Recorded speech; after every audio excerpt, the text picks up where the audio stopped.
Друзья, приветствую вас на телеканале Якутия-24. Есть у нас в Якутске такая красивая студия, в которой мы, собственно, и находимся, студия творчества и мероприятий. И я сегодня рада познакомить вас с хозяйкой этой студии, Егоровой Губяей. Губяя, здравствуйте. Здравствуйте. Здесь можно немножко сейчас поговорить, да, как раз-таки о вашей студии. Мы видим, что здесь очень много украшений, да. Вы сказали, проводите мастер-классы для всех желающих, да. Ага. Какого плана мастер-классы проводятся? Мастер-классы, они у нас идут либо же индивидуально, либо групповые. К нам обычно бывает, что записываются прям на дни рождения, приходят компаниями, бывают на тимбилдинги, то есть какая-то организация приходит проводить свои мероприятия. У нас, получается, бывает, подружки собираются по 2-3 человека и просто хорошо проводят время, то есть свободное время. И на мастер-классе можно, в общем, сделать себе разные украшения. Кто-то делает себе сережки, кто-то делает колье, колечки, браслеты, все что угодно. Кто-то приходит делать только одно украшение, кто-то делает прям комплекты. То есть свободная такая тема, да? Да. Ага, каждый выбирает все, что по душе, то, что хочется, да? Да? Но сегодня у нас такая очень популярная вещь, да, нынче. Это обвес. Губяя нам сегодня покажет такой небольшой мастер-класс по как раз-таки этого аксессуара, да, очень популярного. Что нам для этого понадобится?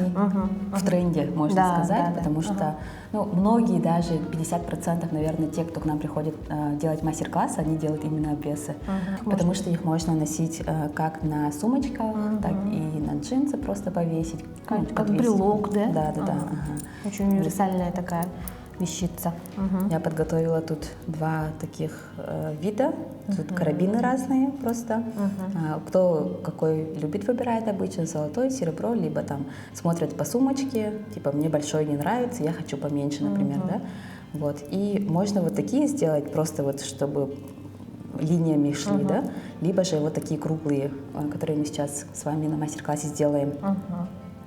Давайте. Так. Уже начинаем, да? У нас всего 4 инструмента. Самые главные, с которыми мы работаем, это у нас бокорезы, которыми мы режем. Резать можно вот как тросики, так и цепи. Все режем.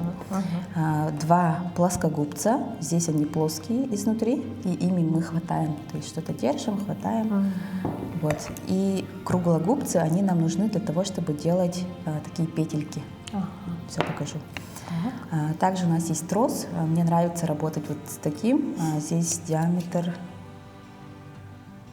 здесь размер 35 миллиметров, например. Бывают потоньше и потолще, но это все идет. Бывают потолще либо потоньше, но это зависит от того, какое украшение мы делаем. То есть от объема украшения и от веса. Мы будем использовать колечки и кремпы. Кремпы у нас самозажимные, называется One Touch. Все покрытие здесь радированное, поэтому они не темнеют и гипоаллергенные. Покажу работу с колечками. Колечки мы всегда берем вот таким обхватом, более объемно.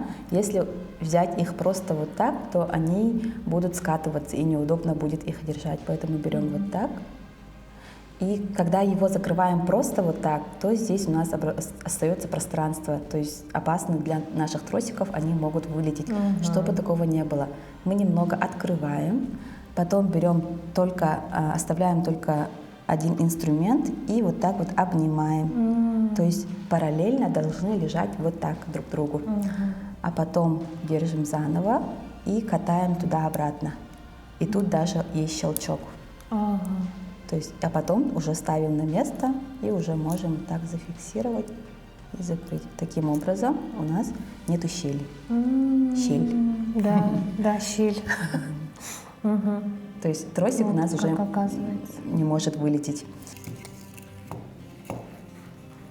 Трос нам примерно нужен 20 сантиметров. Тут на глаз я посмотрю сейчас. А так обычно, кто на мастер-класс приходит, все измеряют, прям точно делают. Так, если есть вот такой залом, мы его убираем, потому что он будет мешать нам работать. Далее мы берем кримп. Кримп, он очень такой маленький, но это самая главная деталь, которая держит. Кримпы бывают разные, то есть простые, вот такие. Вообще несколько видов закрепления, но я люблю использовать этот, потому что он такой более красивый и удобный в использовании. Далее добавляем колечко наше, которое будет служить нам креплением сверху. И вот таким вот образом продеваем в кримп обратно. Вот так. Продели примерно на 5 миллиметров, и которая длинная сторона тросика, его тянем. И вот тут у нас уже образовывается вот такая петелька. И видите, вот здесь в кримпе есть кнопочка. Наша задача его закрыть. Поэтому называется он One Touch. Так вот держим и закрываем. Оп. Здесь нужна уже сила рук. Потом проверяем. Если никуда уже не бегает, это значит, все закрепилось. Сейчас мы нанизываем бусинки, которые нам нравятся. Я хочу сделать сейчас продолжение коллекции, например, вот этих, потому что тут мы видим, есть разные оттенки, зеленые, коричневые, да, и вот какие-то сочные оттенки тоже есть, и далматиновая яшма. Я хочу сделать на нем сейчас тоже акцент, поэтому я взяла вот одну далматиновую яшму. У нас сейчас как раз такой модный принт, который сейчас тоже пользуется спросом. Давайте сделаем красно-зеленых оттенках. Красный он будет у нас более такой акцентный, сильный, да. Можно добавлять все, что на душе угодно. Это все натуральные камни, Это да? натуральные камни.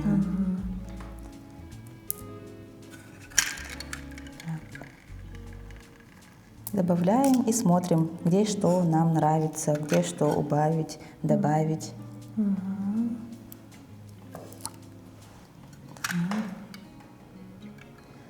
Сейчас вот когда делают хаотично, это тоже очень так модно, можно сказать. Не обязательно держать симметрию везде. Сейчас вот акцентом я хочу добавить керамическую сердечку. Как красиво. Да, получается более по-весеннему. Сейчас, кстати, мне очень нравится зеленый оттенок. Да, я заметила. У нас поэтому студия даже в таких немного с добавлением зеленого оттенка везде. Ну, сразу такое чувство весеннее, да? Свежесть так придает. Так, сердечко, если смотрит туда, добавляет тоже так же.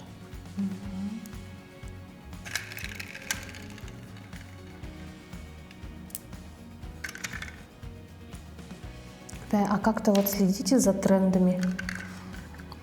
Тренды я чувствую, можно сказать, когда слежу за людьми, которые сидят в запрещенном сети, можно сказать. В социальных сетях, да? Да. И в Pinterest я всегда зависаю, потому что там очень много идей. Ты вот куда зашел, там и исчез. Вот. Беру как вдохновение, то есть как за основу, но ровно не повторяю, но везде, можно сказать, можно под себя адаптировать. Да. Вот, поэтому не боимся где-то вдохновляться, брать идеи. Пробовать. Так, и давайте уже вот в этом этапе добавим нашу яшму. Нет. Я добавляю вот такие еще элементы из стали. И далее добавлю нашу яшму. И после него тоже такая деталь, которая у нас разделяет, получается. То есть это уже наш прям акцентный акцент идет.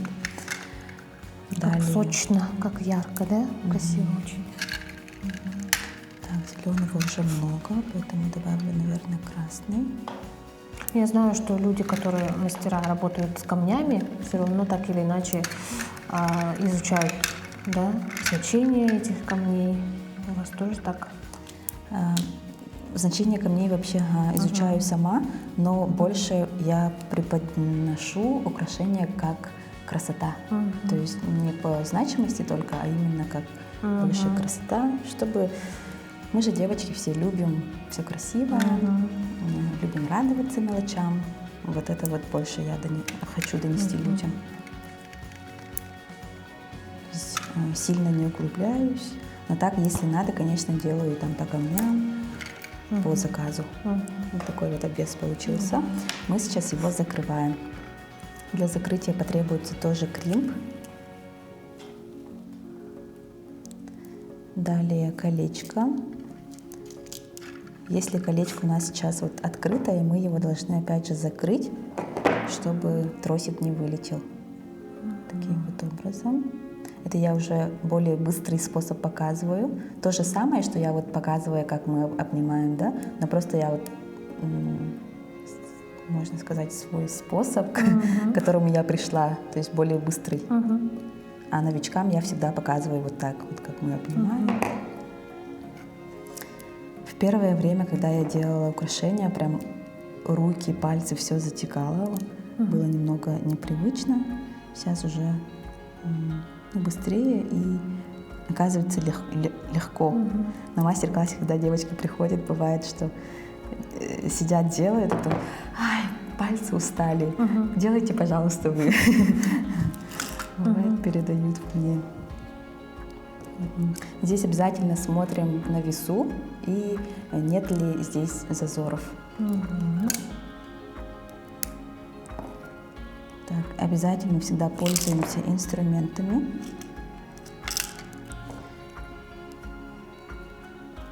Потому что инструменты, они тонкие и они идут как продолжение нашей руки.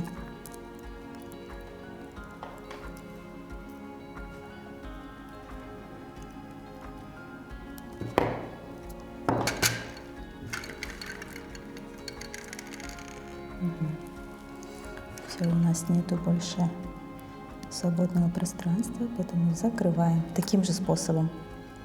Вот, зажали. И проверяем обязательно. Бывает, попадаются бракованные кримпы, поэтому обязательно надо проверять. Для красоты можно еще сильнее зажать немного. Все. И уже остаток мы отрезаем.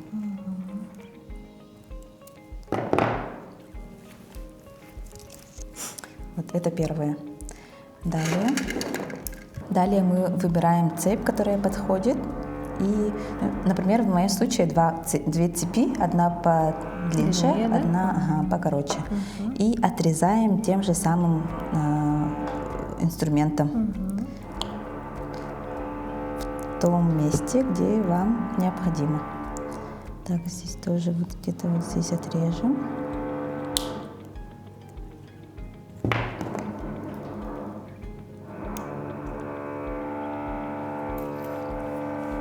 И далее уже прикрепляем. Здесь я выбрала сердечко, она из фианита. Здесь нам потребуется уже колечко поменьше, для того, чтобы соединить подвеску и цепь. Тоже берем два плоскогубца и вот таким вот образом катаем туда-сюда. Так. И вторая цепь.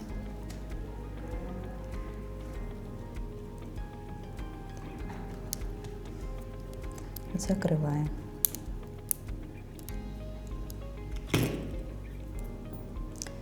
Теперь остается добавить сверху большие колечки.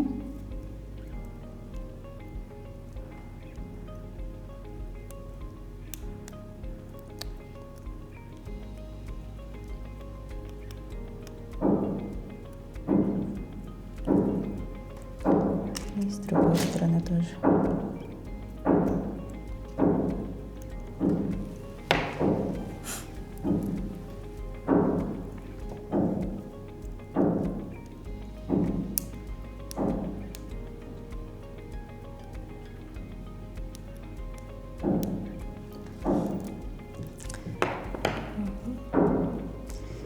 И осталось нам выбрать карабин, который подходит. Какой хотите? Этот лучше, да? Ага. Сюда мы, то есть, открываем колечки и продеваем. А есть вот такой карабин, куда просто открываем и уже добавляем через колечки. Здесь, получается, нам надо будет открыть каждое колечко и туда уже продевать. Так. Продели. И закрываем таким же образом.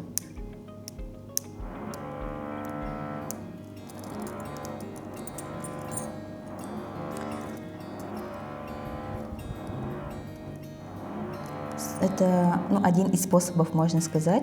Есть несколько способов, как вообще можно делать обвесы и крепление. Разница в креплении. Но честно,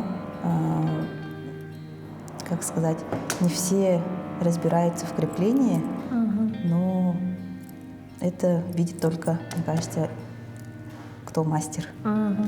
Умеет разглядывать, думать, где что, зачем закреплено.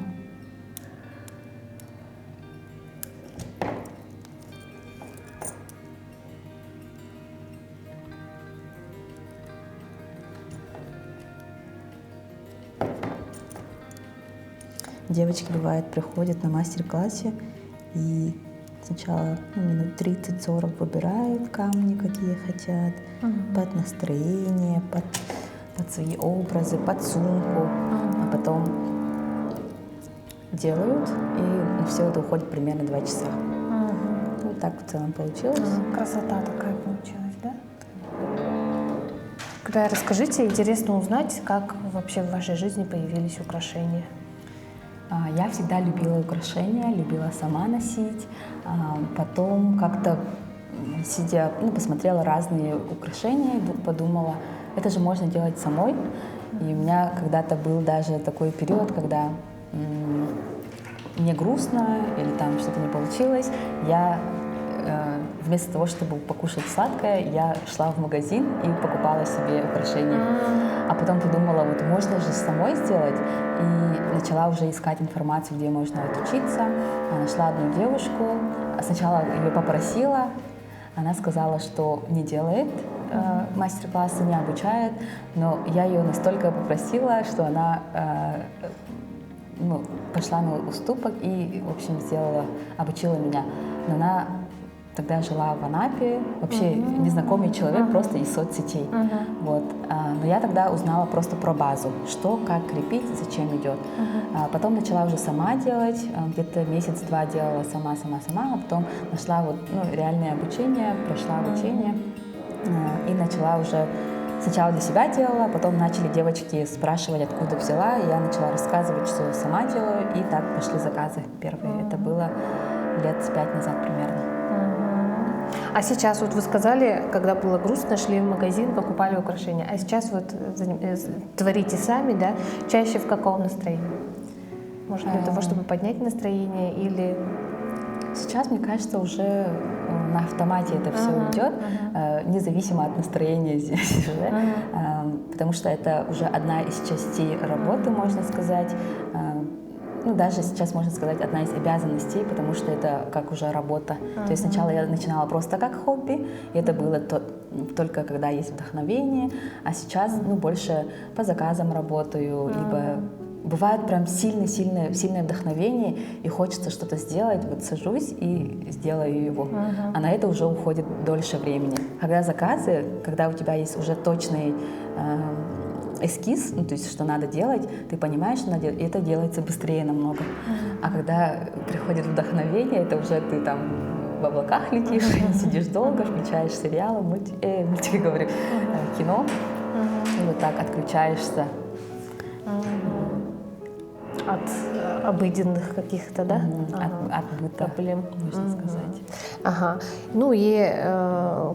Когда я сказала, что у вас с супругом бизнес, да, и не один. Вот один из бизнесов как раз мастер-классы, да, проведение вами.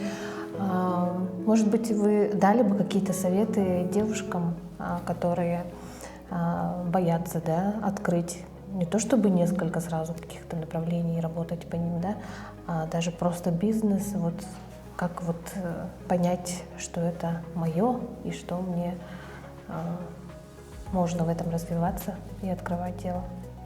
Здесь, наверное, больше по велению сердца. То есть были бизнесы, которые мы хотели открыть, но вот сердце не лежит. И либо мы начали что-то продавать, но оно со временем уже, то есть, не приносит ни удовольствия. Да? Ага. Ну, бывает такое. А когда ты делаешь это от чистого сердца, если это дело тебе нравится, то уже ты не можешь остановиться. Наверное, мне кажется, даже думаешь об этом больше, чем о самой себя.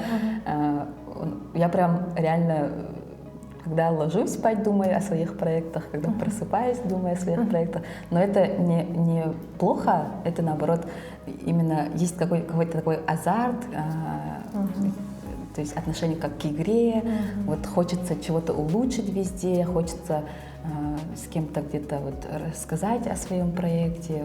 Вот, короче, есть такое вдохновение и рвение внутри.